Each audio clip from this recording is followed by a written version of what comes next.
an extraordinary meeting of the Health Overview and Scrutiny Committee, when we are going to be having a COVID vaccination update with the opportunity for members to ask all the questions that I know residents have been putting to you. We're going to be welcoming Ingrid Slade, who's the public health consultant. We've got representatives from the CCG, and Charles Margetts, our lead member for adult social care, is with us. Vaccination up. In the chamber tonight, we've got going round Councillor Sam Akhtar, Councillor Jenny Cheng, Councillor Jackie Rance, Councillor Carl Duran, Councillor Barry Patman, and we're welcoming David Hare this evening, who's a substitute. So it's great to see you, and thank you very much, David. And welcome to Councillor Michael Firmager. Right. Do we have any apologies? Councillor Mahir. Thank you. Members, does anybody have a declaration of interest? No? Thank you very much.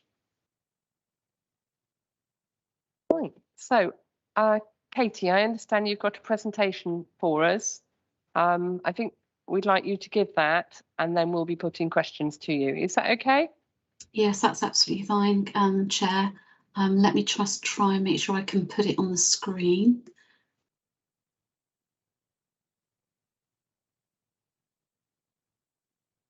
Can everyone see that presentation? I will try and put it on the main screen. Is it showing up as slides, or is it showing up as a slide with some headers? We've got the headers, so if you can switch to full screen, that'd be great. Sometimes it works, sometimes it doesn't work for me, so apologies. Can I just move the actual cursor and just see if this changes? Has it changed on the screen? Yes. Oh, perfect. Right. Thank you very much. So thank you very much, HOS members, for inviting myself to come along to this extraordinary meeting to consider vaccinations. My name is Katie Summers. I do know some of you because I've been part of the Health and Wellbeing Board now ever since its actual beginnings. I am the overarching Berkshire West vaccination lead, and I'm also the director of place partnerships for the CCG. So I'll go through the presentation. I'm sure Ingrid want to join me in some of the actual comments, and then I'd welcome some questions at the end of the presentation. So I thought I'd start off with the presentation to just do a bit of a recap about what's happened as part of the vaccination programme. And it seems like years ago when we started this vaccination programme, and it's been incredibly intensive for everybody, not only for the NHS, but also for social care and the voluntary sector. So we've really supported the rollout of actually encouraging lots of residents to come forward and be vaccinated. We started this actual period with, first of all, doing the first hospital hub vaccination programme, which was back in December. And now we're at a stage where we're still continuing vaccinating the major cohorts up to the age of 18. But also we're now starting a new phase of the programme, which is started back in September for phase 3 of the programme, which is also now encouraging booster programmes as well as the actual 12 to 15-year-olds. So we've really come a long way in this programme. I've dotted here some of the actual points that we've actually incorporated. So obviously I've put here some of the cohorts that were actually first actually put forward. So obviously the first point was the fact that we're vaccinating. Sorry? Katie, could I just say that because of the size of the screen, I don't think most members are probably able to read the text on it. Oh, right, okay. So if you could just verbalise, don't presume we can read it. Back in January, we started off, well, back in December, we started vaccinating the most vulnerable, which was to do with care homes and also the actual over 80s. And those were done in the primary care centres. We then rapidly moved over to actually opening up the first mass vaccination site, which was actually done at the Cassium, and quite quite rapidly, we also opened up then the Majeski Stadium, which was ultimately opened up in February. By February, though, we were now vaccinating the cohorts of the 5 to 6s. So by that point, we're also opening up to the over 50s as such. So we've rapidly moved forward at a real rapid pace in actually vaccinating people. But it's fair to say that actually, as part of the programme, we were also doing other sites. So we also had different delivery mechanisms, such as the Health on the Move van, which ultimately has really made a big difference here in Woking going forward. The bottom of the slide where you probably can't see it, but it's slide numbers of the number of people that have been vaccinated during the periods of those months. Those numbers account for the picture across Bob integrated care systems. So that's Berkshire, West Oxfordshire and Buckinghamshire. I would want the HOSC to realise here, as an integrated care system, which obviously Wokingham is part of, we are the best in the country for vaccination numbers. So it's a real celebratory success in the fact that we have done exceptionally well in vaccinating the population going forward.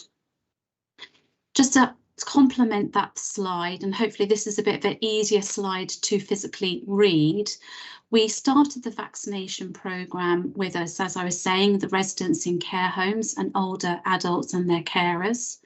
We did frontline care workers and the extremely vulnerable.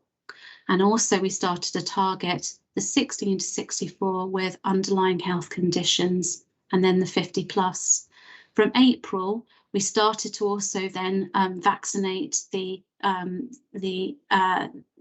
18s and the 16 to 17-year-olds as well. So we've done a huge amount of work to support this. I would actually say that up until April, the major drive for the programme tended to be on the first vaccination doses. But following on from April, because we'd had a really good uptake, the major focus tended to then be on second vaccinations, because the evidence showed to us that actually people were having better outcomes if they had both vaccinations, not just one vaccinations.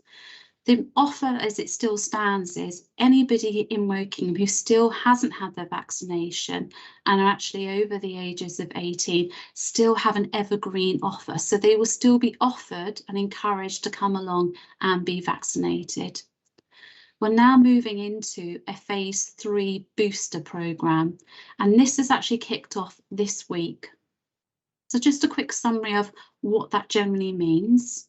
So for anybody who is actually living in a resident in a care home, equally for those people that are immunosuppressed, anybody over 17, and also any of the frontline care workers, which incorporate also health and social care workers, will be offered to come along and actually have a booster.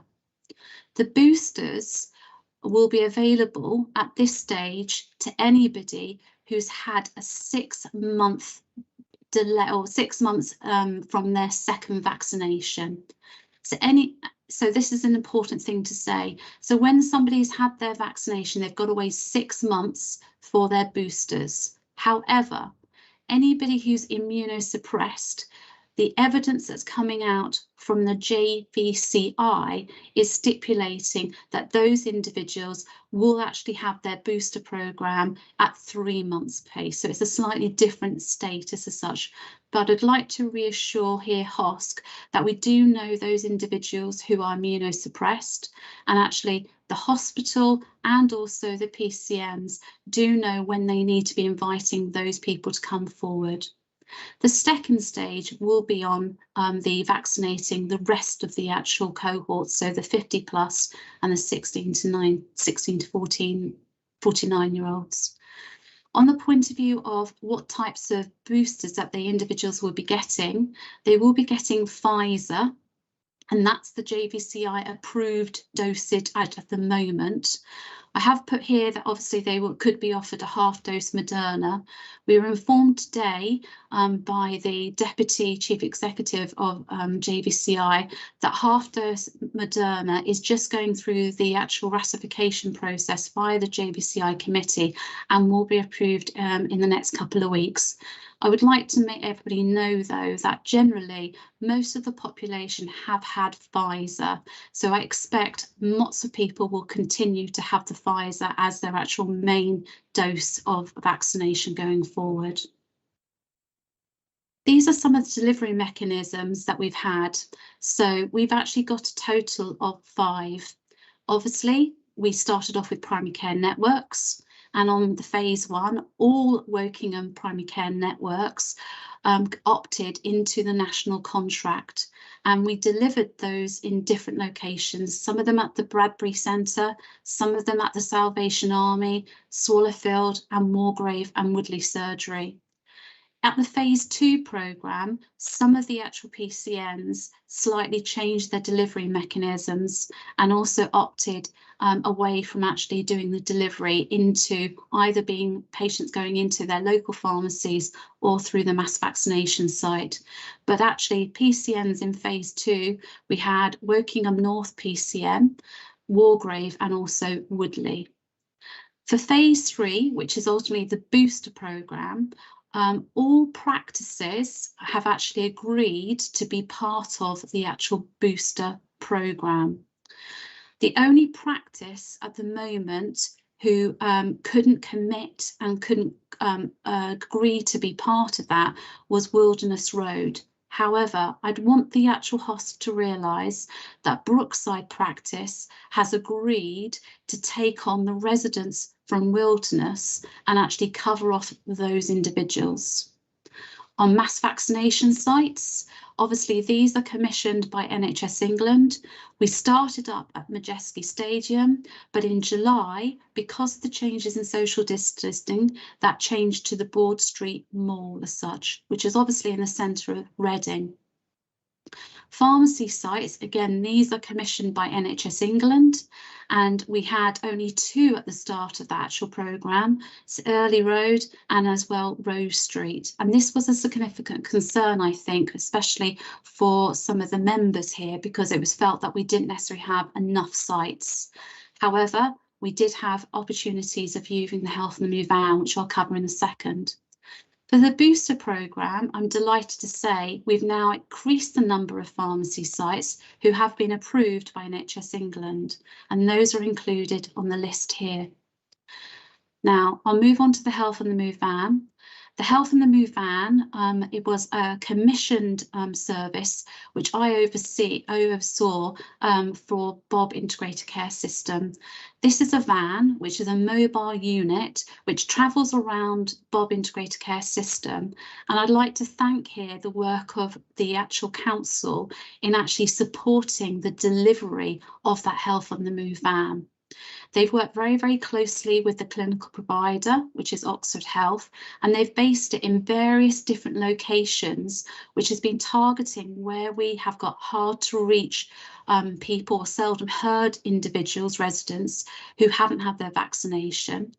And actually, we are seeing a really good increase in those vaccination numbers, thanks to the actual site going into those locations. So we did some sites, obviously in Bullmarsh, Asda, Lower Earley, Norreys, and also we went into the Sheeplands Farms, which is targeting especially the farm workers that came from the Eastern European communities. The final section here is about specialists. So we have got individuals that are homeless, and one of our GPs, Dr. Jim Kennedy, did a fantastic piece of work working with the homeless communities and working with the council to make sure all of those homeless at-risk individuals, which I would say a lot of the homeless are significantly at risk of COVID, were actually vaccinated. Housebound patients, those individuals, some of those individuals were vaccinated by the GP practices, but the majority of people were actually vaccinated by Berkshire Healthcare Foundation Trust. We also organised, and I'm sure Hosk will remember this, surge vaccination. So back in September, we did have a surge incidence of COVID cases, and literally I'm delighted to say that actually we stood up a pop-up site at the Bullmarsh Leisure Centre with an estate of 4 days, and that was thanks to collaboration work from the council officers as well as Oxford Health to support the actual surge issue. We had a significant uptake there of the actual people coming forward for surge, and the key thing, it was very much tied into where the number of cases were linked to, which tended to be the younger population. Now, as we move forward, we've now also encouraged the 16 to 17-year-olds to also be vaccinated.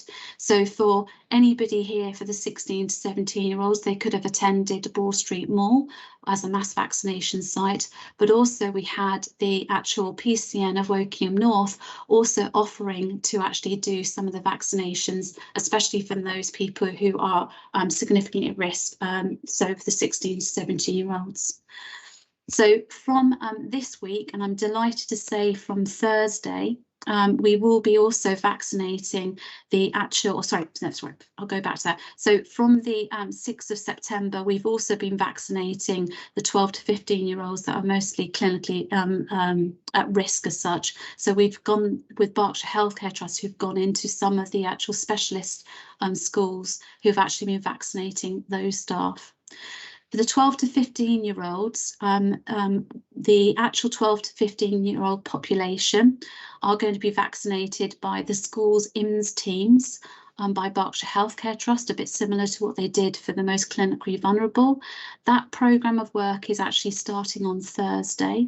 They have already been in contact with all of the schools, both from the point of view of the state as well as independent, to organise opportunities to go in and actually book appointment slots to go in and vaccinate the 12 to 15-year-olds. They've been working very, very closely also with the schools in order to make sure that effective communication and consent is also effectively communicated going forward. This is a bit of a summary about the vaccination take-up rate to date. So I'd like to point out here that actually Wokingham is probably one of the highest areas, local authorities in the country in relating to vaccination uptake. The national picture on vaccination rates for second vaccination is 90%. So vaccination rates in Wokingham for second vaccines is 91.9%. So Wokingham is doing exceptionally well with the actual vaccination rates for phase 1. For phase 2, which is in relation to 18 to 49-year-olds, second vaccinations, again, you can see here that actually we are well above the BOB integrated care system, but also well above the national picture for people coming forward to have their second vaccinations. On the number of people who've actually had their number of children aged 16 to 17, you can see here what the vaccination rate here is at the moment. So 66% of the actual population of Wokingham have actually had their actual first dose of vaccinations. And again, we are above the actual BOB integrated care system as it is at the moment. Seasonal flu is also now part of the actual piece of work that's going to be part of COVID. So there's been lots of conversations about whether or not there's going to be co-administration of flu or not going forward. I'm delighted to say that actually we've now had confirmation that the actual co-administration of flu and COVID has been supported by the JVCI. And I'd want to reassure people here that there will be no delay on either one being delivered. There is strong encouragement to get the flu vaccination, but also to get their COVID vaccination.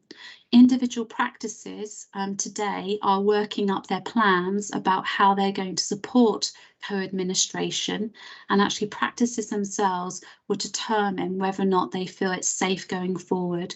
But this is being talked about today by general practice. The eligibility of the flu influenza vaccination has slightly changed this year. So now it's encouraged that all children aged 2 to 15 will be vaccinated. Last year it was only up to the age of 11, so there has been a significant difference in that programme. Equally, there's encouragement to also have the actual age groups of 50 plus to also be vaccinated. So for influenza and vaccination. So there's now a significant collaboration to increase the number of people who are having the seasonal flu vaccination as well as the COVID. Hence the realisation that looking at co-administration is possibly the best way of going forward. So in summary, all Woking practices have opted into the national contract for influenza. Community pharmacies can vaccinate also the 18 and overs, and Berkshire Healthcare Trust will be vaccinating all school children. On the point of view of the actual general practice, to just give you a summary here. So on the actual care homes, because it's just been released, the expectation is all care home residents have to be vaccinated by the 1st of November. So that is a stipulation, and that's what the GP practices have been contracted to actually deliver on as best as they can. So we hope that actually by the 1st of November that everybody will be vaccinated. The key issues for influenza, current issues, is the transportation distribution. At the moment, there has been some delays in getting the flu to be actually delivered, although some of those issues have been resolved. On COVID vaccines, what's happening slightly different here is the fact that primary care network sites are having to pre-order their actual number of vaccines. Up until last year, what happened there was they were just giving an allocation, and that was deemed to have some individual struggles. Now, going forward, every week, each primary care network will determine how many vaccines that they need to order, and therefore they will be pre-planning how many vaccines that they will be delivering during that week. So this is a key change that will be happening as we speak, but I want to reassure HOSC that at the moment the GP practices are starting to pre-order their vaccines already in order to preempt the actual work programme. The expectation is for the actual GP practices is that they will be starting the actual phase three booster programmes, hopefully over the next couple of weeks. I will be able to send through a note probably to Madeline that can be circulated after this meeting with the dates of when the PCNs will be going live. This communication has been asked this week, today, via primary care practices, and we're expecting that information to come through to us by tomorrow. So I will actually get that information to you. This is a bit of a forward plan, just as a summary about the dates that we are looking towards. So as I was saying, the COVID 12 to 15-year-olds, they will be actually going in and being vaccinated by Berkshire Healthcare Trust. It's hoped that actually the 12 to 15-year-olds, the expectation is that they will be vaccinated by half term, although it's fair to say that actually the plans for the schools, they had started to plan this all out, literally to start it off 2 weeks ago, but with all the changes and lack of sometimes the guidance that was coming through, there have been some slight delays to that.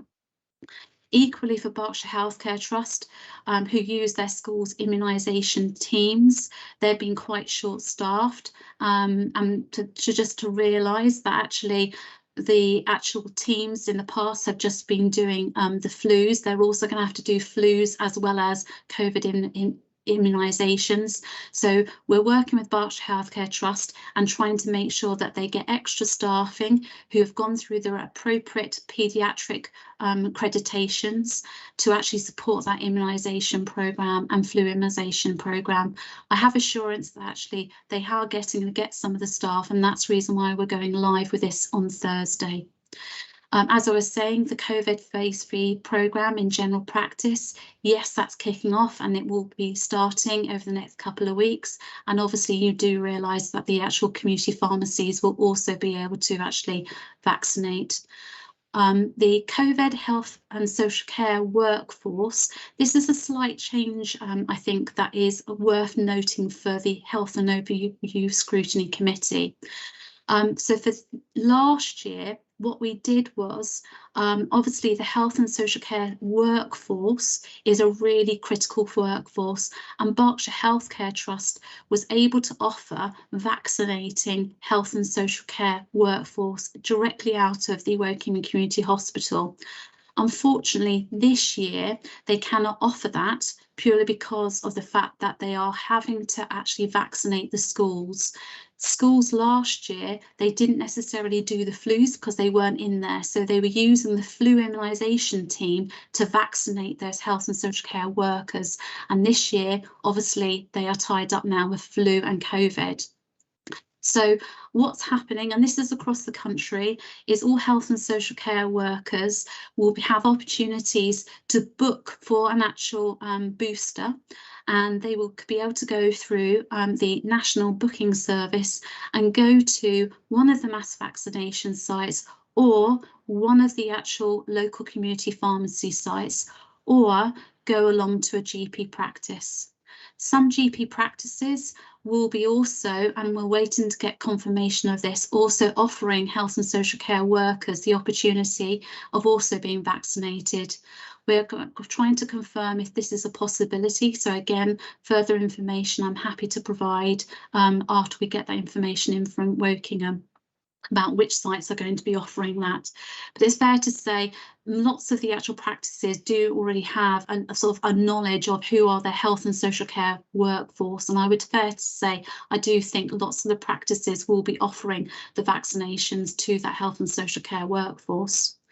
Flu for adults, they will be undertaken by the general practice, and obviously, as I was saying, we're thinking actually that lots of practices will look to do that as co-administration, and also pharmacies as well.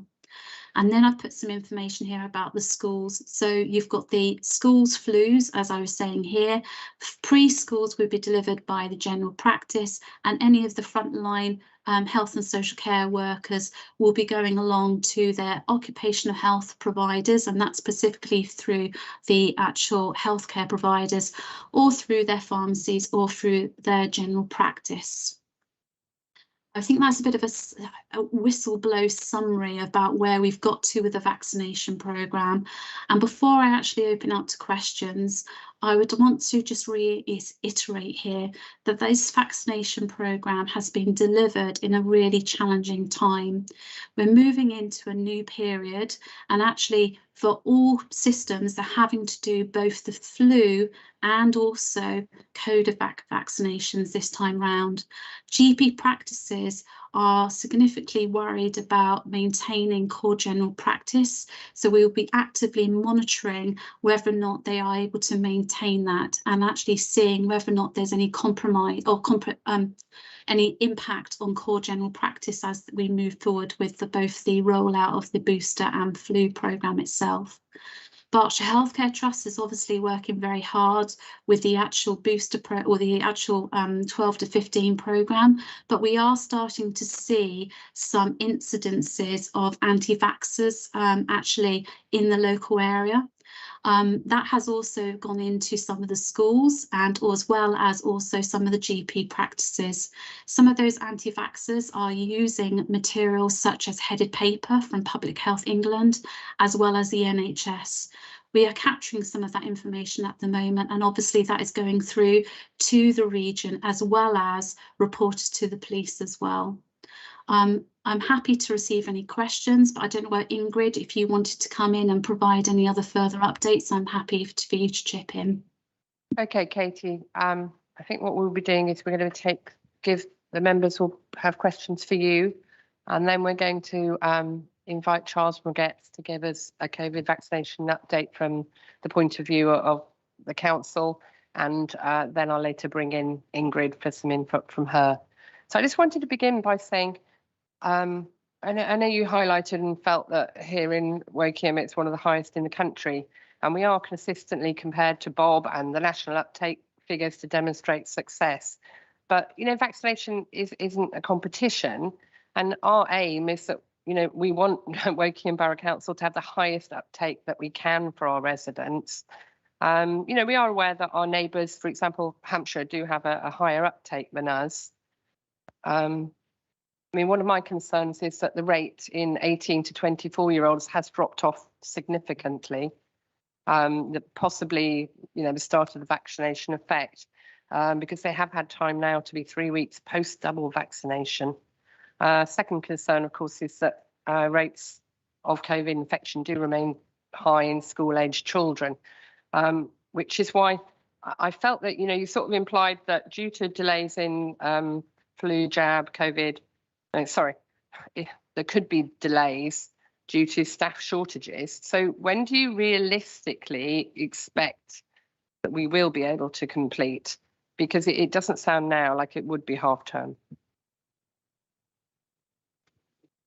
So just a couple of questions there, if that's okay. So I'll try and go through them as you said. So you're worried about generally the rate drop off, especially in the over 18s as it is at the moment.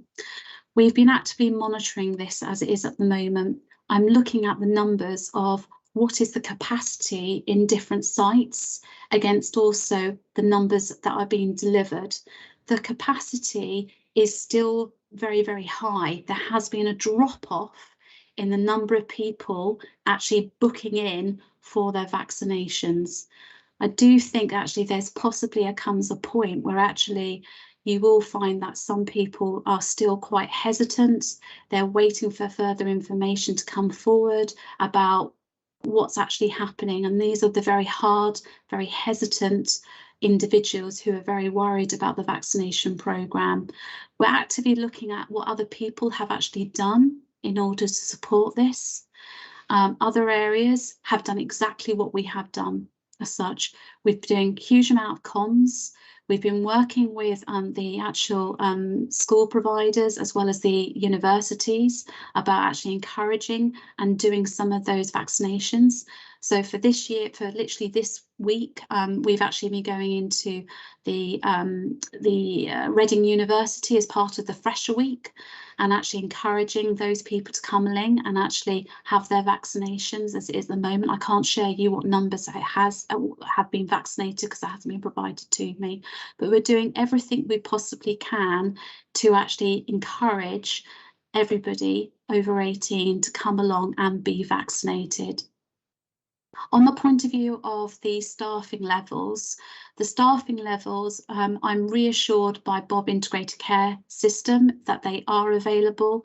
They are going to be able to deliver. I would actually fairly say that I've seen a schedule of the actual times and the bookings that have been made by Berkshire Healthcare Trust in order to deliver and go in and deliver the actual vaccinations and flus. And it seems to me that actually they will be able to meet that half-term deadline as such, as much as they possibly can as such. It's worth noting that Berkshire Healthcare Trust covers Berkshire. It doesn't just cover Wokingham and West Berkshire, it's also covering the east side of Berkshire as well. But we're actively working with them to find that actually they do, and they give me the confidence that they are going to be able to deliver the actual the vaccinations as half term. My general concern at the moment is on homeschool children.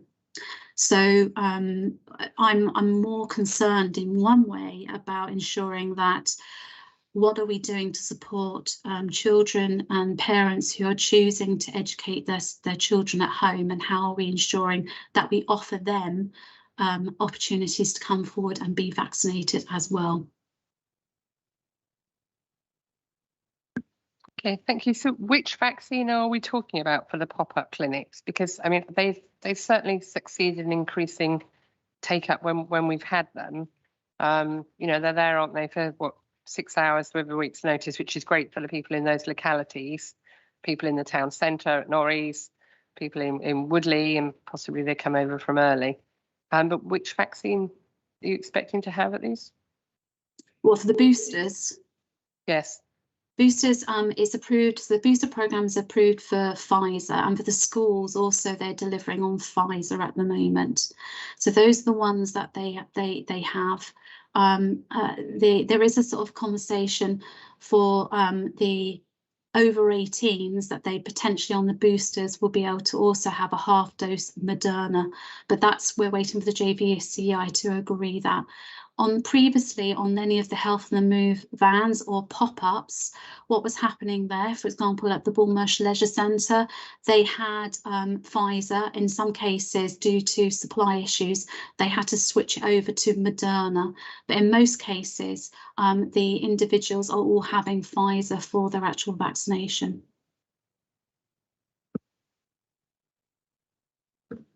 Sorry, I switched it off and I should have switched it on. Thank you. Members, can you raise your hand if you've got a question? I think that's pretty much everybody. Okay. Right, let's start with Jenny, please. Okay. And Adrian. Oh, Adrian, I can see you want to ask a question as well. Yes, sorry. Hello, Katie.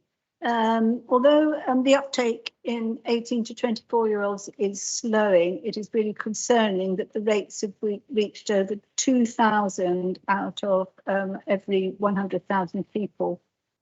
I'm wondering if they're not turning up because they don't really know where to go and what to do. They need to know, is there a pop-up place near them?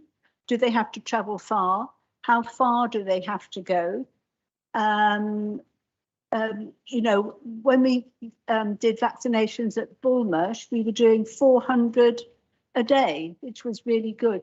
So is there a problem with the communication? How are you getting through to them?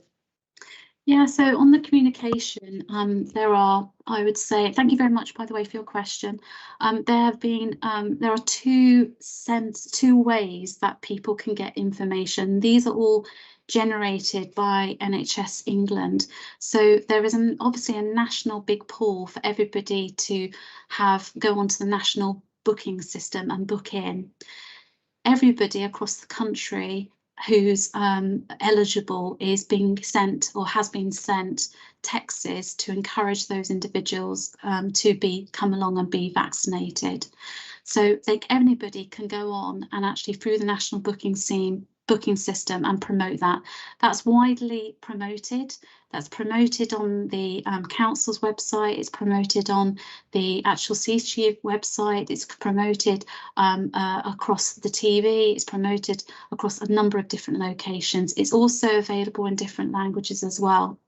The second thing that is available is a system called Grab a Jab, which is basically a walk-in functionality.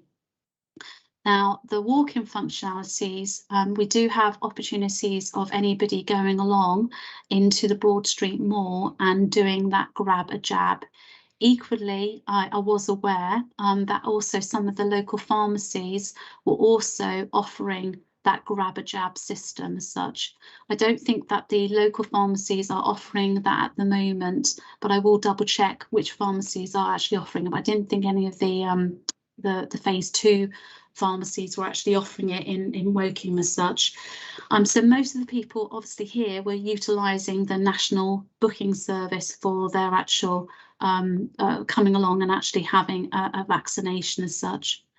The one thing I would say is the GP practices in Wokingham, but also in Reading and also West Berkshire, for that first phase and second phase, chose to not be on the national booking service. However, for the booster programme, I am going to be encouraging all the GP practices to be on that national booking service. I do sometimes think whether or not that was a bit of a rate limiting factor, because people were doing their normal booking. They were looking at where the actual opportunities for that first, for their vaccination was. And sometimes, and this was at the very start of the actual vaccination, they may have found that actually the nearest and earliest vaccination may not have been local. That has now stopped because the capacity of the Broad Street Mall is now far outweighing the actual demand as such. So anybody can go along and actually be vaccinated at the Broad Street Mall.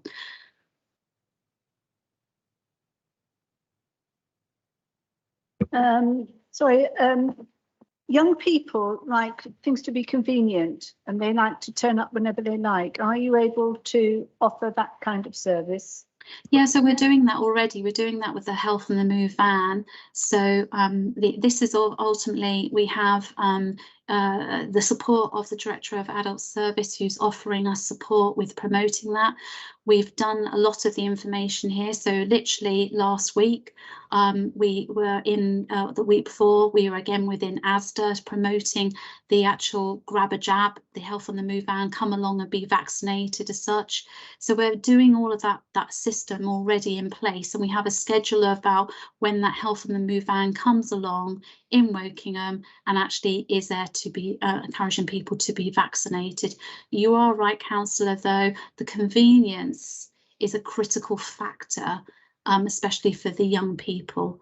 And I think actually when they have an opportunity of actually just coming along as part of a community and with their friends, a bit like what happened in Woolmersh Leisure Centre at the time, when it was actually convenient for them, that's when you definitely did have a significant uptake as such. So the grab a jab system is definitely the best way of moving forward. Thank you. Okay, thanks for your question. Jackie Rance, please. Yes, hello, thank you. There does seem to be confusion, though. It's become clear to us at WBC that many residents are not clear about where to go for second doses, as I said, of Moderna. How will the CCG make sure people know how to access their flu jab, COVID first and second dose, and their COVID booster? Okay, so can I just double check? Are you talking about Moderna is a bit of an issue? They don't know where they go for Moderna. Is that correct? Yes, well, that seems to be, yes. Okay, so for Moderna, Moderna is actually only available in both the mass vaccination site being Broad Street Mall and also the community pharmacy sites. So yes, you are right, there may have been some lack of communication about where those actual locations are. I am aware that actually the CCG website is promoting what types of vaccinations are actually available at the different locations. If Jackie, if this is okay with you, I'll make sure that the comms lead links with the Wokingham Borough comms lead to make sure that is actively promoted, so we know exactly where they can get Moderna. Brilliant. Does that help that question? Yes. The second question, yes, the second question was about COVID and actually the clarifications about the boosters and where people can be vaccinated as such. So from the booster programme, what's happening already is, and starting to happen is, people are going to be getting texts as such to come along for their boosters. Equally, the GP practices, like they did at the beginning part of the programme, will be contacting their registered patients to say, we're inviting you to come along for an appointment. So it will be a one-to-one personal invitation as such.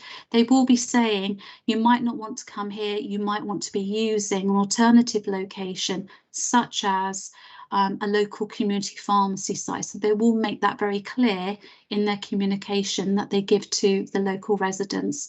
They also, I'm sure that they will be also providing letters in different languages to encourage that as well. Good, thank you. Okay. Sorry, where is the community pharmacy in Wokingham? Well, now you're asking me. Hang on a minute, I'll have to look it up in the presentation. Community pharmacy locations for phase 3 are the Early Road. Shall I put it on the screen again? Well, Early Road's in Reading Borough. Yeah, Reading Borough. Hang on a minute. It's on the border, isn't it? Rose Street, Wokingham.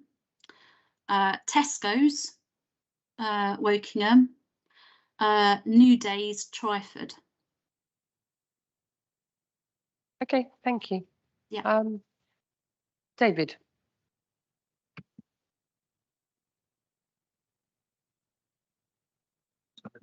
Okay, Katie. Hi, David.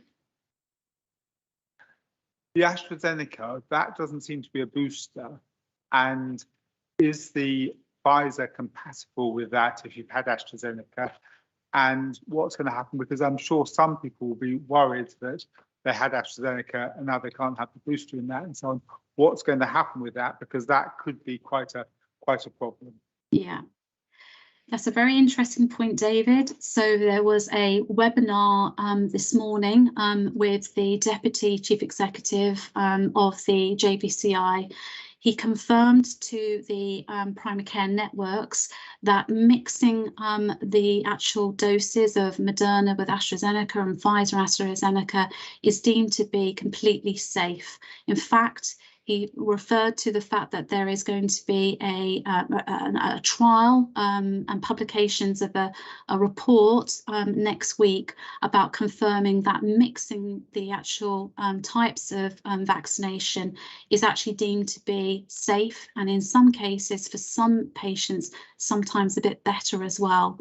I would expect that actually that's going to be a national communications is actually produced.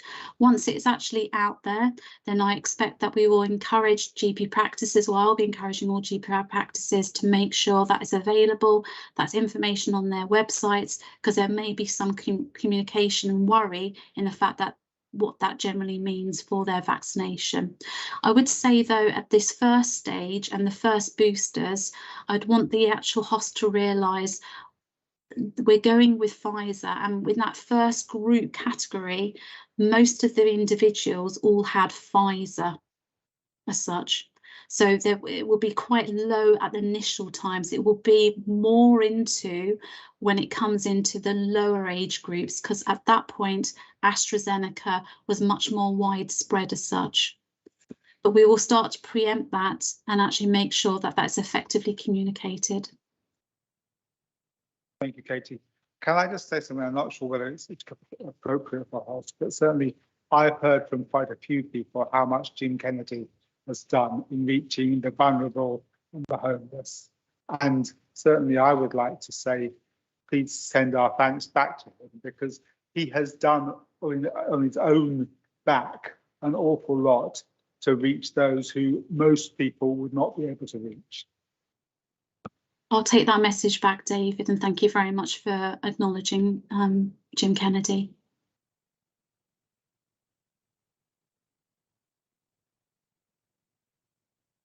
Right, thank you for your question, David. Michael. Thank you, Chairman. Thank you, Katie. Very informative. You can take a breath now as well. I've done two of these today, so. Have you? You're doing really, really well. I thought the voice is holding up fantastically. So keep it up. I just really wanted to know what, about the rates of vaccination. Just the main reason that the rate of vaccination, must get these teeth worn in, has slowed down in the borough since Bournemouth closed. I mean, well, especially due to the under 40s. I just wondered, is that due to a shortage of supply of vaccines, perhaps any particular sort of vaccine, or perhaps them being diverted elsewhere that's caused this slowdown? Thank you. I think it refers back to my answer beforehand. There's been no lack of vaccine at all as such. The vaccine supply has been very, very good. One thing that we've supported is where there has been, so let's say a PCN had done incredibly well and delivered a lot of vaccines and they're running short. We organised a mutual aid process to allow another site to rapidly on the same day actually transfer their actual vaccines. There was some difficulties at the very outset of it with transferring Pfizer because there was some regulation about the transfer because it was deemed to be quite an unstable drug. Those rules slightly changed a couple of months ago, and it was said they could move it Pfizer to another location and deliver, which would have been safe. But at the very beginning, there were some issues with Pfizer and that mutual aid. I wouldn't say though that was linked into the issues as you've discussed regarding when the Bournemouth site closed down, which was a surge site, and I want want the committee to realise that was set up to help you with your surge issues regarding COVID as such. I think what we've suffered with sometimes the actual Wokingham has been the fact that we look at the system itself at the moment, and actually where the low vaccination numbers tend to be is in your neighbours as such, not necessarily in Wokingham. And so some of the staffing are having to be diverted to a local area that has got more significant need. The one thing I've been very, very passionate about, and I've really supported, is actually allowing pop-ups and the use of the Health on the Move van to actually go into Wokingham itself.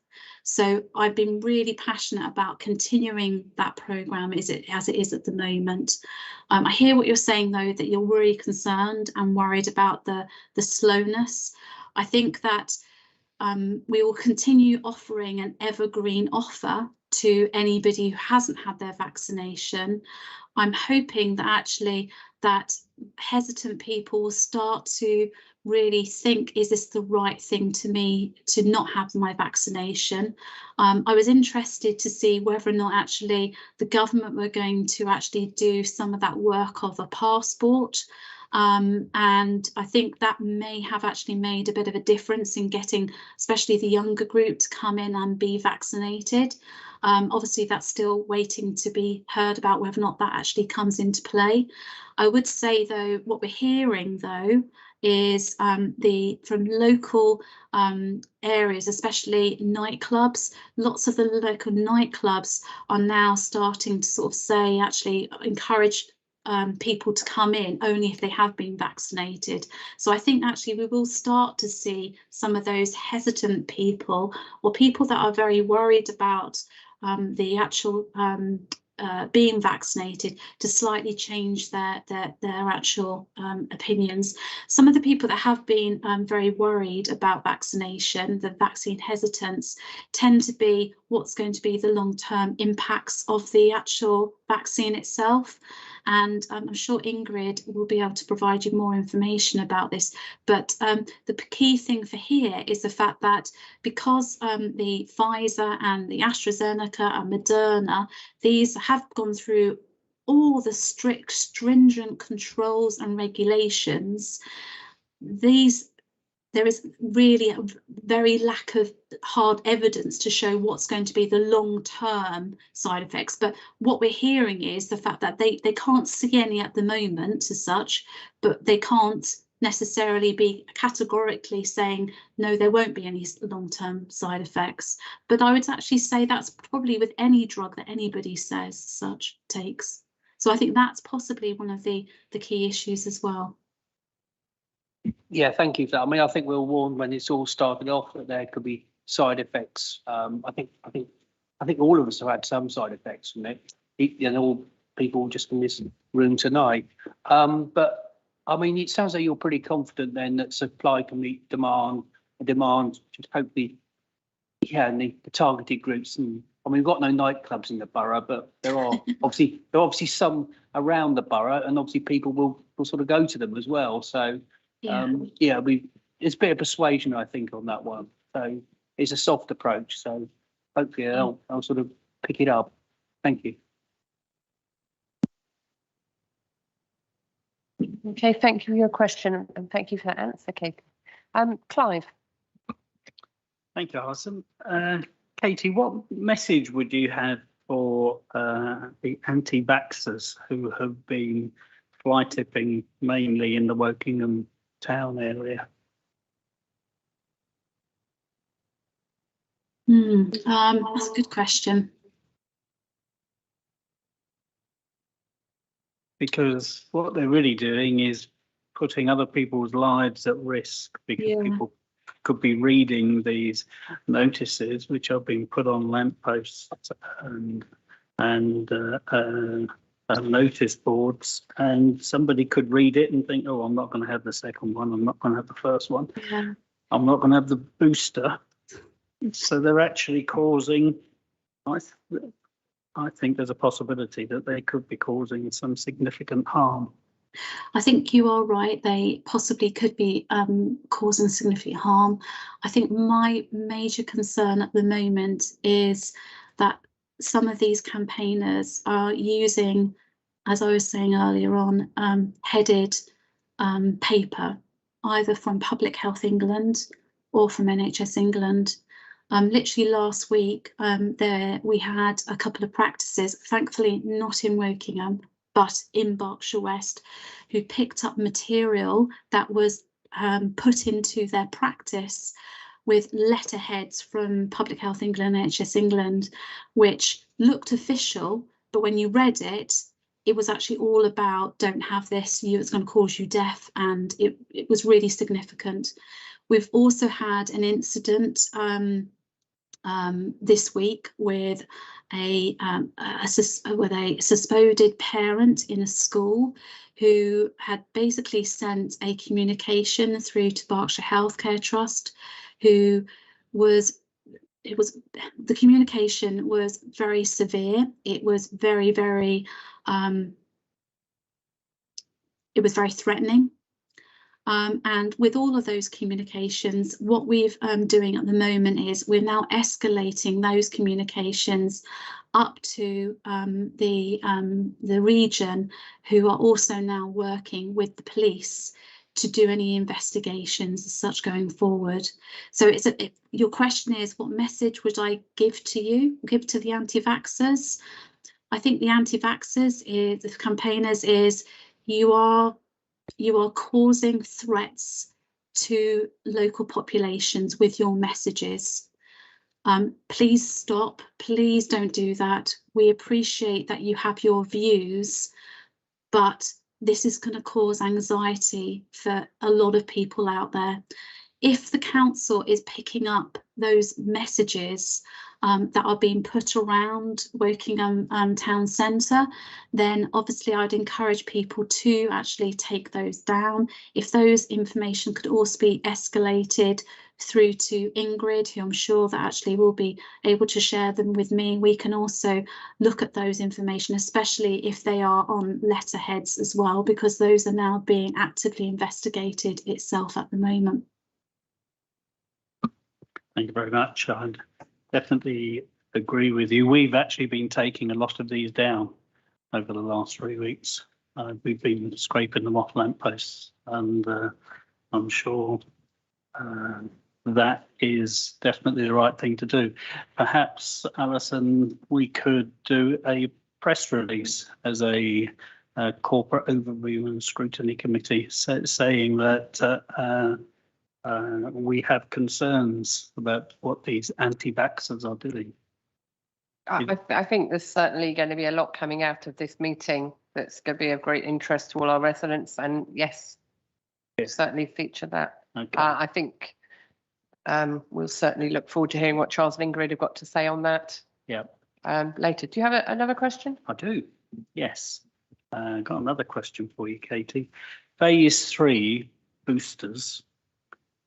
65 to 70-year-olds are in stage 3, not in stage 1. Any particular reason for that? They're following I'm not 65, so it's not a personal question. You don't look it. They're following the cohorts that they had done previously. However, there has been statements now to sort of say that there is flexibility by individual providers of the vaccination programme on their delivery of the different cohorts. So what do I mean by that? A local PCN may do or deliver in relation to their 80-year-olds and actually ensure that actually they have vaccinated all their 80-year-olds, all their 70-year-olds, and they feel they're well ahead of the curve. They may choose, therefore, to go a bit earlier and actually vaccinate at the next cohort down as such going forward. The government have really stipulated it's down to the individual sites in order to actually make that clear about when they should be encouraging other people to come forward as such. It's something that actually we are actively looking at as a CCG, but also as an integrated care system. But obviously our main concern is at the moment, let's get out there, let's vaccinate the most significantly vulnerable, those people in care homes, the over 80s, over 70s, and actually also the most clinically vulnerable groups as we do at the moment. And I would like to reassure people that although I'm only responsible for primary care networks, I work very closely with NHS England, and the local pharmacy sites are also in that mindset, in the fact that they will also encourage and have people come along for vaccinations that may be going over and above where they thought they would be. But at the moment, their main priority is doing the most clinically vulnerable. Thank you very much. Okay, thanks, Clive. I'm going to go over to Sam now. Thank you. Thank you, Chair. Hi, Katie. My question is with regards to, it's more to do with the health workers. So we know that other areas have already started their health and social care worker boosters. How will the COVID booster program be rolled out to health and social care workers? Will vaccination be delivered at Woking Hospital again? Or will workers be called up when they have to register in some way? Or might the social care workers be vaccinated at a more convenient location for their time and work? As I said in my presentation, this is the significant change from last year. Health and social care workers will be vaccinated via, and will be able to book on to the national booking system. There's going to be comms that's going to be coming out for this next week, which I will work with Matt Pope and the team to make sure that this is all actively communicated to, especially the social care workers, to actually say you have this opportunity of coming along and actually having a vaccination. Now, that MBS bookings, where they can go for that, will be either to one of those local community pharmacy sites, or the Broad Street Mall, or one of the actual primary care network sites, if the primary care network site is actually on the national booking system. Hence the reason why this week I'm trying to make sure that all of the PCNs are actually on that primary care network on the MBS site as it is at the moment. What we're saying, what we're hearing at the moment is that anybody, any of the actual patients, the PCNs who've got registered patients who they know that have, who are health and social care workers, so that might have been somebody in a social worker in a care home, I'm expecting those practices will probably also encourage a text message to those individuals to come along and be vaccinated. It'll be very similar to what was taken forward last year, because that's what lots of the PCNs did do, is that they did sort of say, if you are a health or social care worker, come along and be vaccinated as such. So I think that will be the process that is actually put into place. So, and the messages here is that next week there will be some national comms comes out. I will work obviously with Matt to make sure that is actually promoted across the actual social care workforce on the MBS sites. We will also Matt will also get information to them about where they could go for their actual to be vaccinated. The final thing I would actually say, Sam, is the fact that I think the convenience, or you might not deem that be convenient, the convenience that we had last year, whereby people could go to Berkshire Healthcare Trust through to the Woking Community Hospital and be vaccinated, that was quite well received. And the issue on the most convenience, that might become a bit of a concern. I have just literally had communications with the 3 DASs across Berkshire West and actually said to them, that's something I'm actively going to be monitoring. So I'm going to be making sure that we're comparable to last year, and I'm hoping that actually the booster programme, we are going to see a upturn greater than last year. If there is, I'm seeing the uptake is very, very slow. As the overarching vaccine lead, I will work with the directors of adult services. I will work across the health and social care partnership to ensure we have an alternative opportunity to actually encourage those health and social care workers to come and be vaccinated. So I'm actively monitoring, going to be actively monitoring the situation. Thank you, Katie. My follow-up to that is, I think you've already mentioned here on the presentation when they'll be started in September 2021, but with regards to the booster program, I mean, we have a huge number of care homes in the borough, so it's imperative that, we do start these before winter for the boosters. So you've mentioned it, that they'll be started by September, but when do you think they'll be completed, and how can you ensure good take-up of these? For the care homes residents. For the care home workers. Care home workers. Well, the residents' expectation is that is by the 1st of November. I think it's fair to say I'd like a comparable expectation, because if we're getting all the residents to be vaccinated by the 1st of November, you'd like to think that the health and social care workers are also had their boosters at the similar time as such. The actual booster programme, just to remind people, is that the booster programme, you have to wait 6 months following your second dose vaccination before you can have your booster programme. So some of the health and social care workers, some of those were quite late in getting their actual vaccination. So some workers, and we'll work out the numbers here, maybe not within that September, October, November timeline as such. They might be out of kilter. So I'll work on the numbers of what that would mean as such. But it would be like a similar evergreen offer for the booster programme for health and social care workers. Thank you. Okay, thanks for your question, Sam. Barry.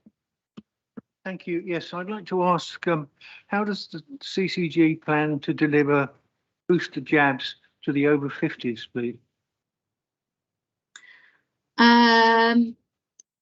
Okay, so on the over 50s at the moment, what we're given the guidance is the fact that the GPs and also the community pharmacies who are contracted by NHS England, their contract is for up to the over 50s. So at the current time, what I've described to you on the actual delivery methodology will be the same as the over 50s.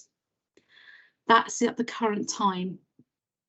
I think what will probably be reviewed is the uptake in this first stage to see whether or not the success of the booster programme, and it will be obviously down to the JVCI, the government, to determine whether or not the success of that stage 1 and whether or not stage 2, which will incorporate those 50-year-olds, needs to be flexed. So at the current time, it would be the same delivery mechanism. However, we'll wait to see, obviously, what the government stipulate about what happens in relation to the stage 1 boosters, but equally what's happening over the actual winter period. As such, obviously, we've got the vaccination programme has been fairly successful. We have got COVID cases as it is at the moment, and obviously in Wokingham you had a real significant outbreak of COVID. Hospitalisations seem to be stabilised at the moment, but I think it's fair to say we're all waiting here to see what's going to be the impact of winter, and I'm sure that's also under the eye of NHS England and the government. So just to go back to your comment, I think the government will wait to see what happens over the winter, as well as the delivery and the success of the booster programme. But at the moment, it will stay exactly the same. Thank you. with regard to when the success is considered achieved, what sort of timescale do you think that's likely to take? We've got success timescales as it is at the moment. So the actual timescales for obviously, I say in the care homes be the 1st of November. Normally, what tends to happen is for the first cohorts, and we're waiting for the actual guidance to come out for that.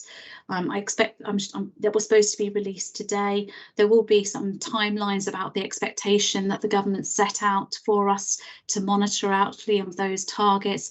Once those actual target dates are actually released, obviously we will be promoting those, and I'm sure the government will be promoting those as it's the moment, and those will be key timelines of expectations going forward. Thank you. Okay. And we've got Councillor Adrian Mayfor is on Teams. Would you like to ask your question, Adrian? Yeah, thank you very much, Chair. I just wanted to follow up on previous presentations. It's been stated that the ethnic minorities have a lower uptake of vaccinations. I just wanted to check if that's still the case. And if it is still the case, are communications to those ethnic communities being followed up? Yeah, there has been some hesitancy, especially in communities of different ethnic origins. We had seen a significant issue at the beginning of the programme, especially in the Black African and Black Caribbean communities, as well as the Eastern European and the Chinese. I would say that we're starting to see the success of the Health on the Move van is starting to make a difference. When you have an opportunity to actually go out and actually be with those communities, it might take some time to convert them, but we are seeing now that there is a much greater uptake in those communities going forward. We still have, although it's quite interesting, we're still seeing quite a low uptake, especially in the Chinese community.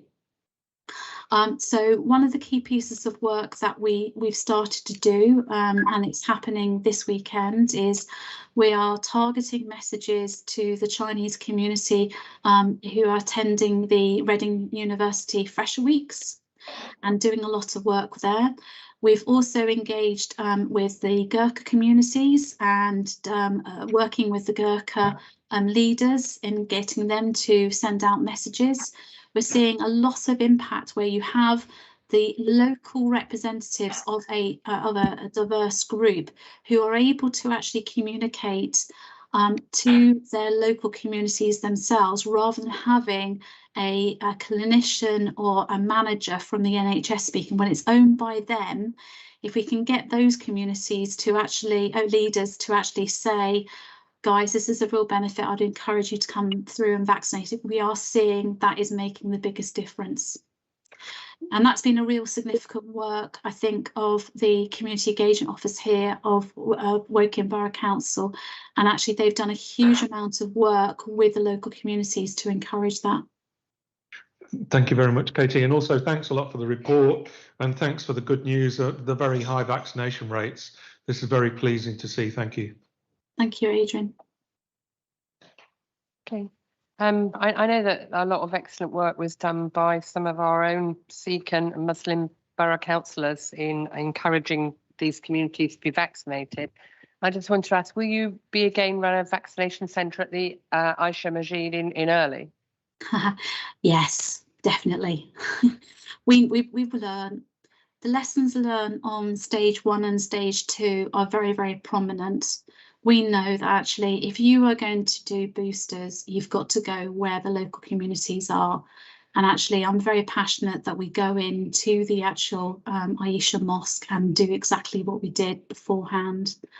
Unfortunately, the Health on the Move van, unfortunately for October and November, has had to be halted purely because it's owned by Oxford Health, and the Oxford Health team are managing also the school immunisation teams. Some of those school immunisation teams were part of the delivery unit for the Health on the Move van, but they've been called back again to do the actual vaccinations in Oxford, in Oxfordshire Council. So at the moment, the difficulty we have is the fact that the Health on the Move van has just been temporarily halted in October and November.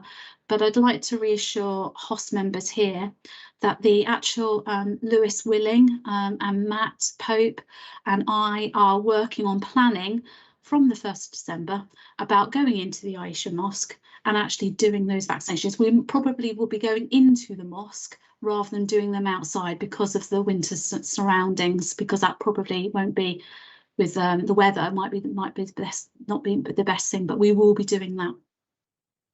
Okay, so, you know, you must be collecting data on the uptake of the vaccine offer via the vaccine bus versus max vaccination centre versus PCNs, pharmacies, which age groups prefer which mode of delivery.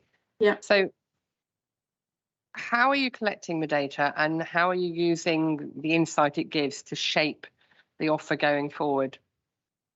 Yeah, so data is very rampant across the actual design and the delivery of what happens week by week, but also for the plans of the phase going forward.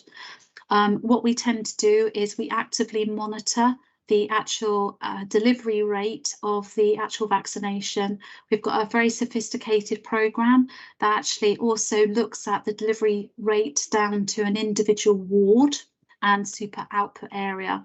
We're able to understand where there is certain areas that have a slower uptake, and that's where we tend to also target messaging, as well as, if it's deemed appropriate, to place the Health on the Move van. With the Health on the Move van, sometimes we can't place it into an area purely because of the actual location itself, because you can't necessarily put the van in a safe location. But we actively look at this. This is actually shared information through to your council officers, who help us with actually designing where that location of the van will be actually actively placed as such.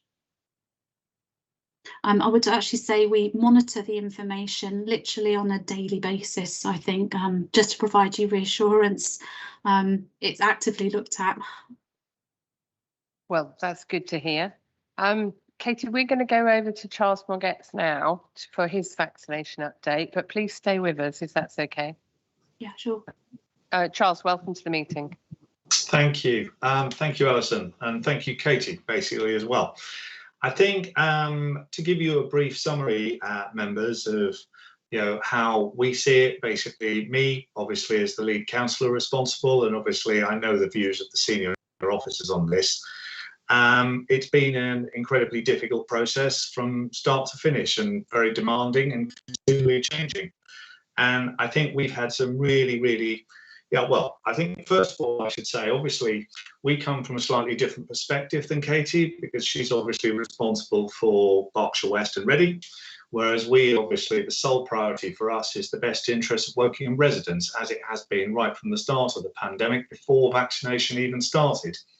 And recognising the different characteristics we have here to other people, basically.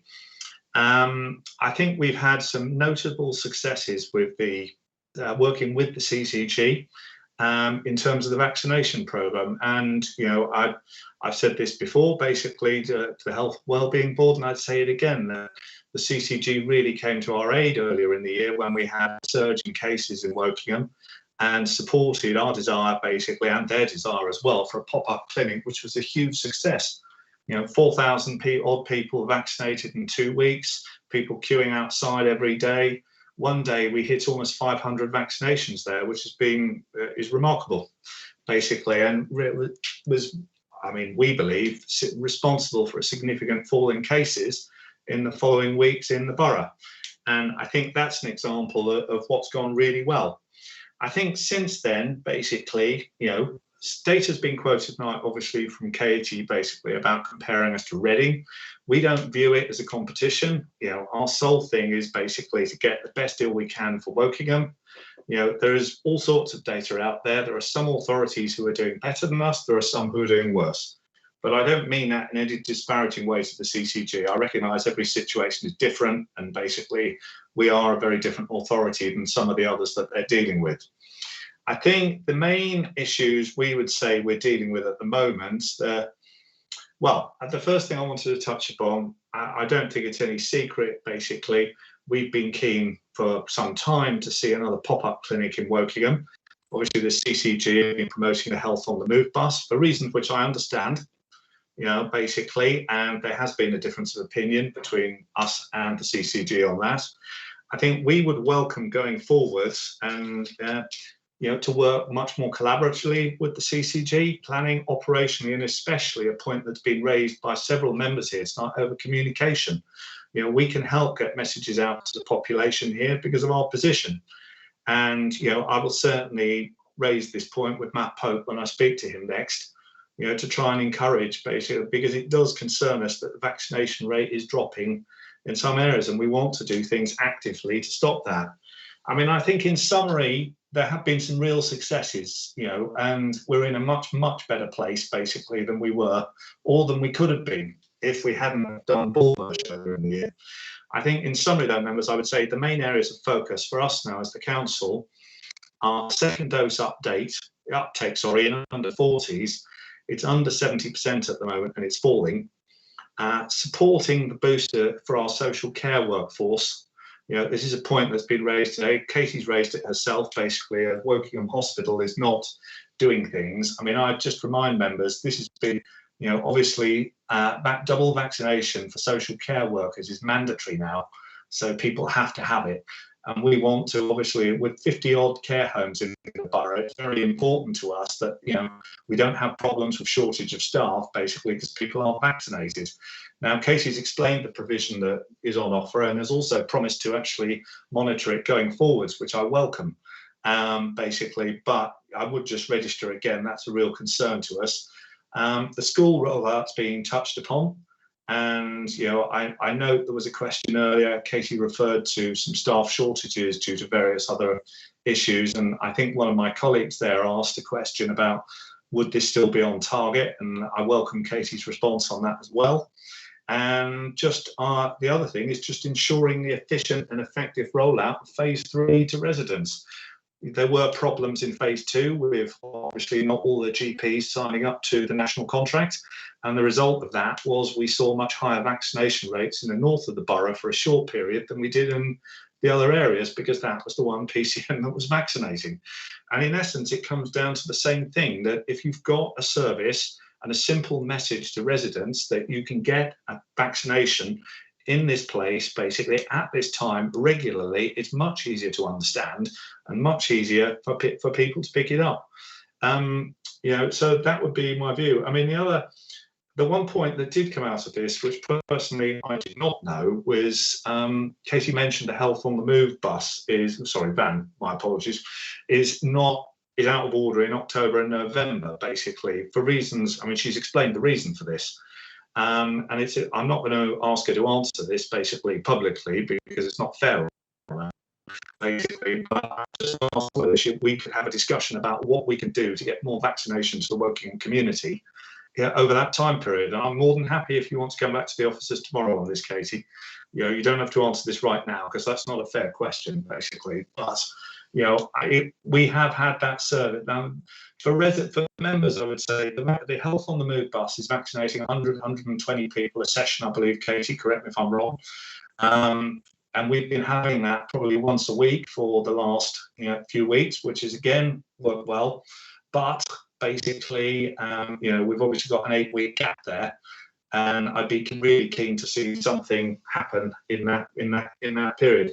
In terms of anti-vaccination, Clive mentioned something about that earlier. I know Ingrid's been working hard with the schools in terms of getting a message out to support the local schools on that. She's better placed to talk about that than me. But, you know, I mean, again, I'd welcome a discussion with Katie about agreeing a communication strategy on that, which is mutual to the CCG and the council. We want to work with the CCG. We share the same goal, which is basically to get as many people vaccinated as possible. And anything we can do, we should do, is my view. We should. So I'll be quiet at that point and hand back to you, Alison. Okay, thank you very much, Charles. Members, does anyone have a question they'd for Charles? Okay, Michael. Thank you, Chairman. Yeah, just a very quick one, Charles. Very, very good to hear from you.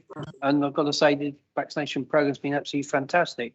But in light of that, we know that GPs are under enormous pressure at the moment.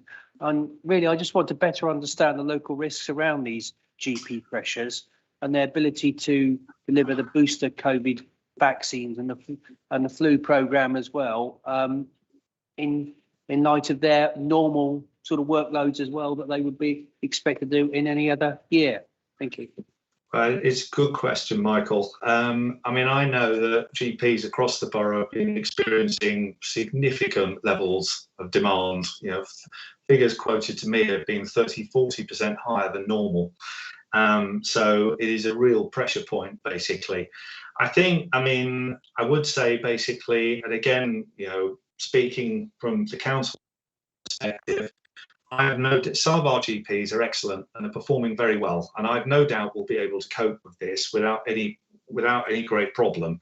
I do have concerns personally, and I hope they're concerns which prove to be unfounded about the ability of 3 or 4 of our surgeries to deliver. Now, you know, I'm not going to say things publicly about this. Katie knows the ones I'm talking about because I've written to her about it.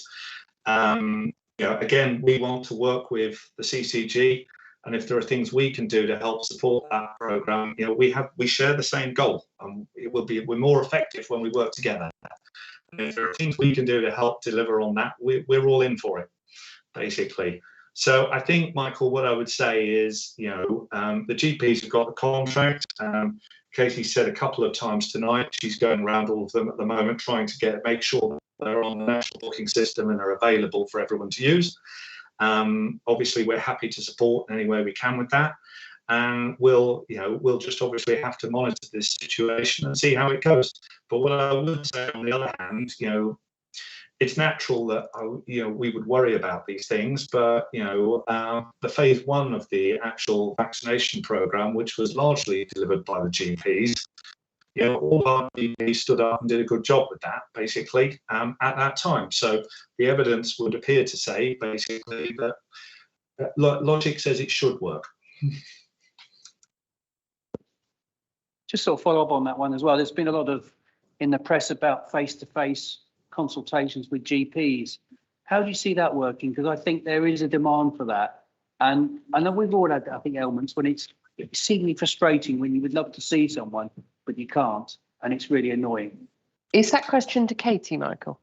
Alison, I'm happy to answer that. And I don't really mind who answers it, really. Well, perhaps you could both answer it then. Yeah, well, go on.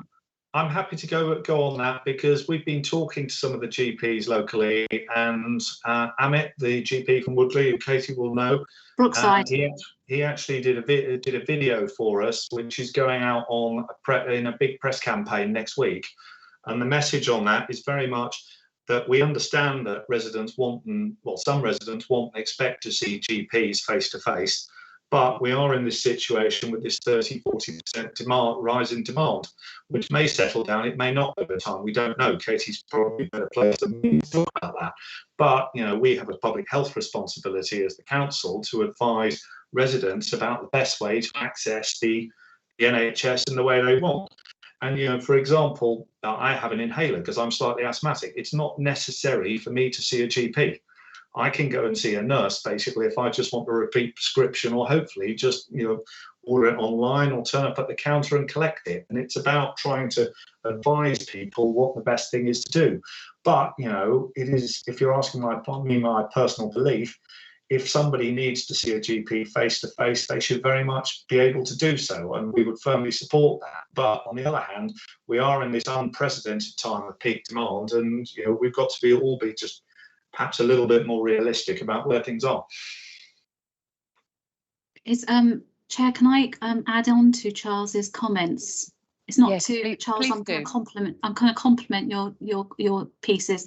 I think actually what Charles has described is there's already a really good collaboration between the leader with the GP practices they're working collectively on this.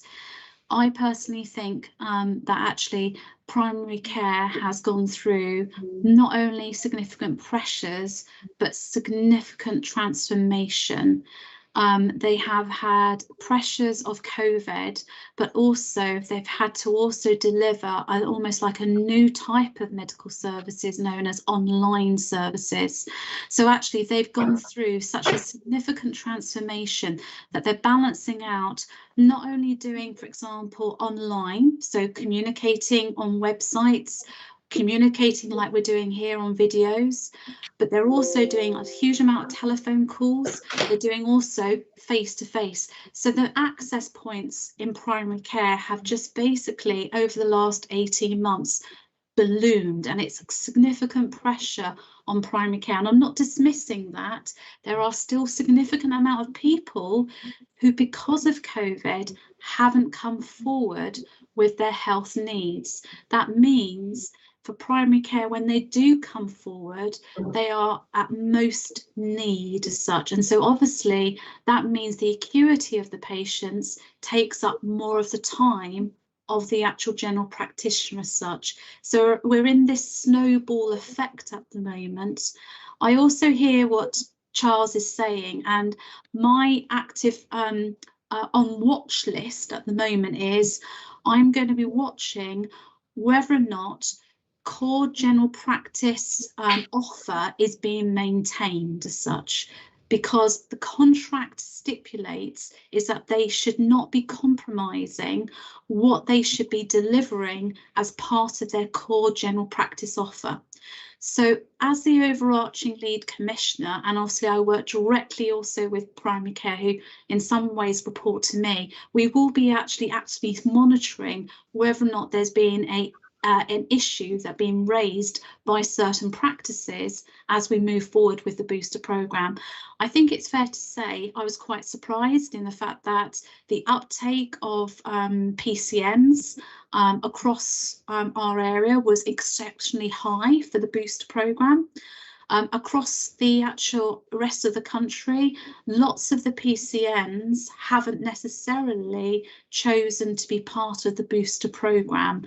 So it's a big thank you really to the PCNs to say that they do want to continue delivering on the COVID, but I expect lots of them are quite worried that actually is this going to be impacting on their requirements of their core general practice.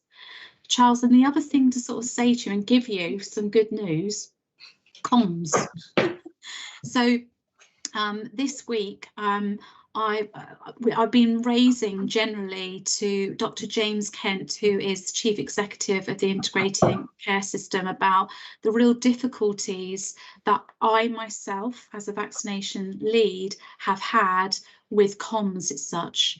We haven't necessarily had from the NHS side, there's been issues with sickness and absenteeism, I can't get it out now, in the comms teams. And I personally think that actually is the NHS the best people to be communicating on the vaccination programme? And I'm delighted to say that now James has said to Merredin, can we get the local authorities now to lead all the communication on vaccination? So we will be working with you, Merredin will be working with the actual comms lead and myself to get out. You will be the central conduit for all the vaccination of the communication. I think that would be a better way of doing it as we had the challenges before, because it just didn't work in the past where we had NHS comms and the local authority comms. If we have one person who's doing it, it's a lot easier. Well, I absolutely agree, and I welcome your statement.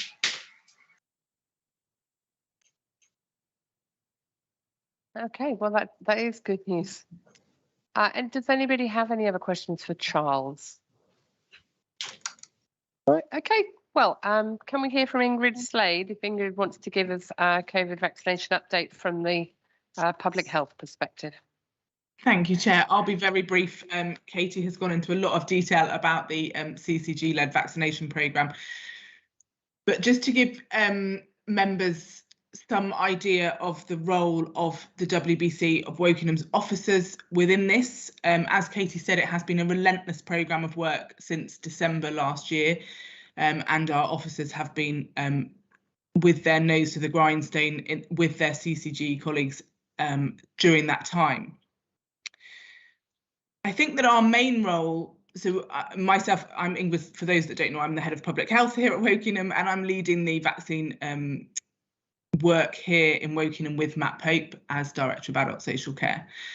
Our main role really is one of support. So it's a support bridge, I would suggest, a bridge both to residents and also to the CCG.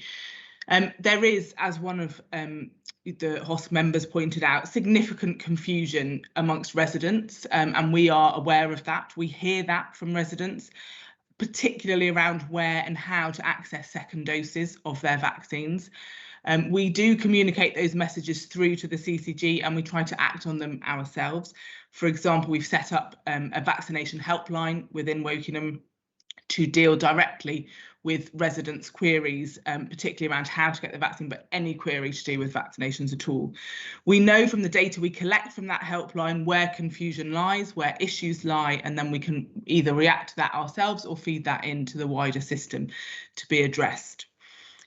Just to be really clear on something around the Moderna second vaccine, which is the thing that seems to cause the most confusion, that is not continuously offered at the MassVac site. That is offered week on, week off. If you go onto the internet, you cannot always book your second dose of Moderna at the MassVac site. So that changes, and that is where confusion is coming. But we are individually with residents trying to work through those queries and find the site at any given week where they can access those second doses. For example, last week that was in Newbury Boots or in Guildford High Street Boots. So we are also providing support to schools, particularly at the moment. So Katie talked in detail about the rollout to 12 to 15-year-olds that you're all aware of.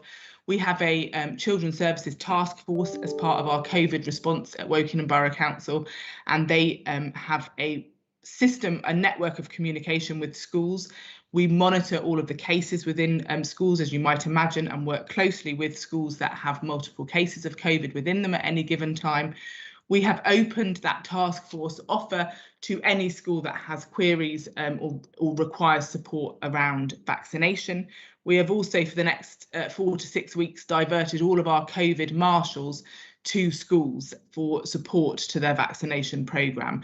So I know, for example, that there is a school who have the vaccination programme in, or the nurses in on Friday, and our marshals will be assisting at that location on Friday.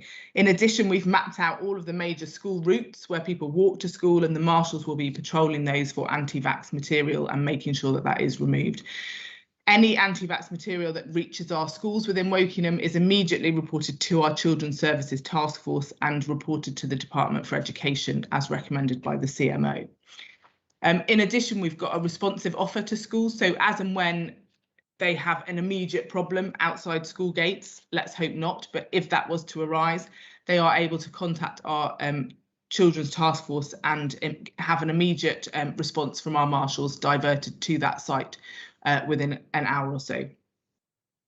So we are working to support. We also need to now start to support our social care staff. You've heard that that is about to be rolled out. Katie has mentioned that she's hoping that care home staff will be vaccinated by the 1st of November. It's important for us to note that there are approximately 5,000 care staff within Wokingham. Less than half of that are actually in care homes. So we will, and I hope we can get those care home staff vaccinated by the 1st of November, but there are thousands of care home workers that do not work within care homes but are within our borough, and we need to work to support their uptake of their booster vaccine. And lastly, just to say, it's been a long meeting, so I don't want to keep us here. There is work to do, and I think there is still work to do for us to maximise the uptake of vaccines within Wokingham. I'm certainly not going to rest until we have continued and ongoing uptake of both the second dose and the booster. We have slowed in our uptake of second doses, particularly in the under 40s, and we're working hard with that as a priority. We are also working with hard to reach communities, as Katie said, both the Eastern European communities and the Chinese communities, amongst others, and are partnering with Reading colleagues to do so, where a lot of the challenge we have is that the social groups in those minorities actually congregate across our border in Reading rather than within our own borough. So we're joining up where necessary to reach those communities.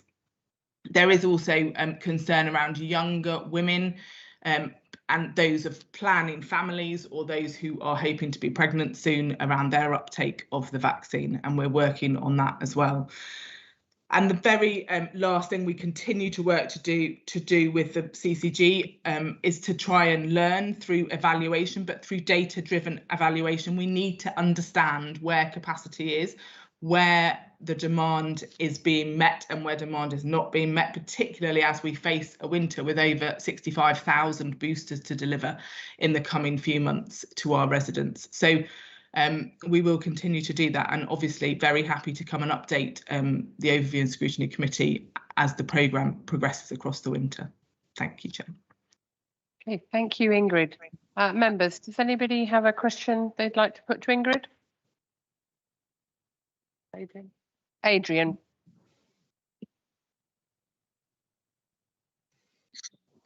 Sorry, yes. Thank you very much for the presentation, Ingrid. It's very encouraging to see the action that's being taken by WBC with regards to anti-vaxxing stickers and fly posters, and I'm really encouraged by that. One question that, I've been a member of this committee for a couple of years now, and Charles has done many updates to this committee, as have done the NHS and the CCG, and there has been a continuous message, and I think you've reiterated that message, that there is continued pressure on your team and the NHS teams and all the people involved in this. What I'd like to know is maybe we've been given an indication of the short-term objectives around boosters, et cetera, but what in the sort of medium term going into next year, is this COVID thing the new normal, and do we expect continuous stress on all our teams? And can they cope with that? I mean, are we putting too much pressure on our people? Thank you. It's a really important question. And I can speak only, obviously not for the NHS, but for Wokingham, the Wokingham team and the officers involved. It has been not just the vaccination, but the COVID response will be approaching, will be 2 years next spring of high intensity and relentless work, often with postponed holidays, callback from holidays, unexpected pressures coming on from outbreaks or from surge testing, all sorts of things that we faced in the past 18 months. Our officers and colleagues across NHS and other Public Health England, other organisations have continually risen to that challenge. But you're right to question how long that can be sustained. We know that about our additional funding that we've had from central government around COVID, and that is at the moment due to end at the end of March next year.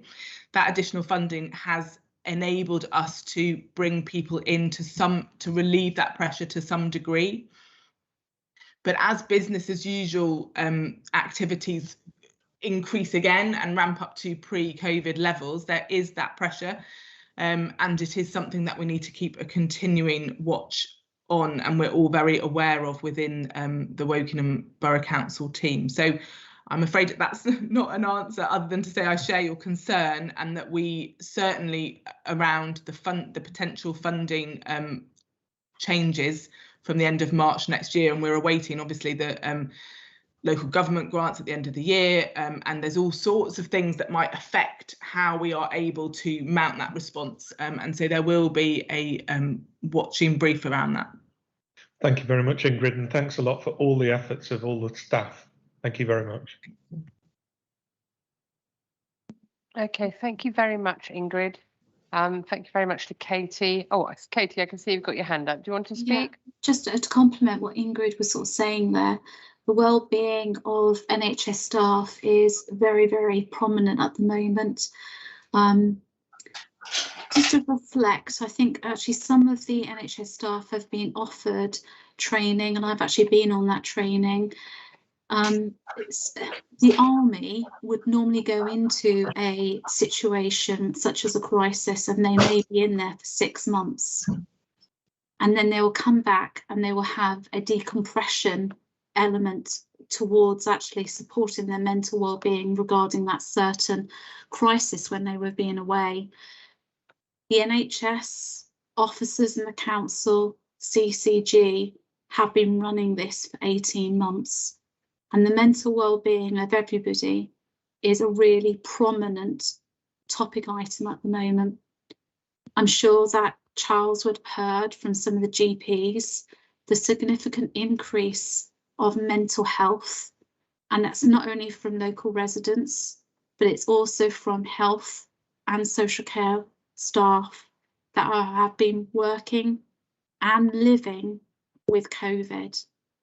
So actually, one of the key things I think needs to be prioritised here is actually ensuring that occupational health teams, as well as the support of different organisations such as the NHS trusts, the council, is really supporting mental well-being for your workforce.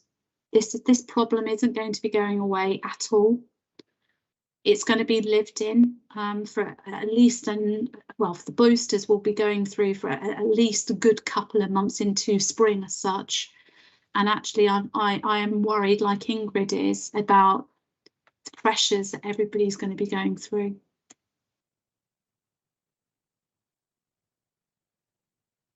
Charles, did you want to come in here? Yeah, just briefly. I mean, I share many of the comments that was just said. I mean, I was going to make a couple of closing remarks just to inform members on how we kind of manage and communicate this within WBC for their own benefit. That Ingrid prepares a report on where we're up to, which goes to Gold, which is the leader and the deputy leader, and I normally get a copy of it every week.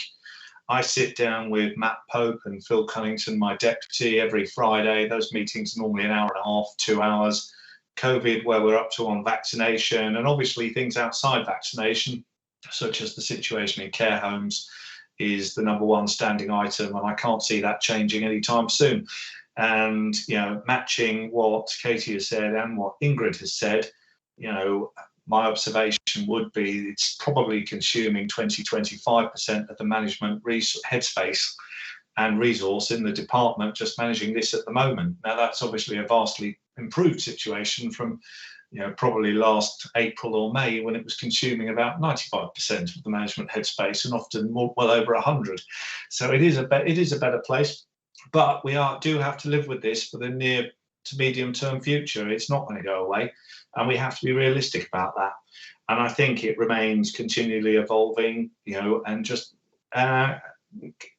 adjusting to the situation. I mean, I wanted to credit the lead officers who've gone above and beyond the call of duty many times and continue to do so for the benefit of the residents of the borough. And I can't really say any more than that. And our external partners who have obviously come from different places, like the CCG, like the GPs, have different, perhaps slightly different priorities, and obviously have other people to consider apart from us. But their support is necessary, because we're, well, as I've said several times, you know, it works a lot better when we do it together. Thank you, Charles. I think all the members will join me in offering our huge thanks and appreciation for everything that's being done by all of the council officers and everybody working within the CCG, especially you, Katie. It's a pretty tough gig being the leader and the commissioner of all of this. So thank you very much. Did anybody have anything they wanted to add at this point? No? Okay, so thanks again to Ingrid Slade, to Charles Moggetts and Katie Sumner. Really do appreciate having this extraordinary meeting, and I hope we'll see you again, Katie, on another topic, because you know, you gave very clear answers, and I could see that you were, you know, thinking very hard to tell us as much as you possibly could in a very comprehensive, succinct way. So we appreciated that. I'm sure there shall be questions about primary care that you might want to be raising as such? Yeah, I believe And we impact are of looking at COVID, yeah. primary care provision quite soon, so we'll be Yeah. seeing you then. Right, so thank you very much to all the members this evening. Thank you, Callum, doing your best with some technical challenges this evening. And thank you very much to Madeline. And the meeting's now closed. Good night. Good night.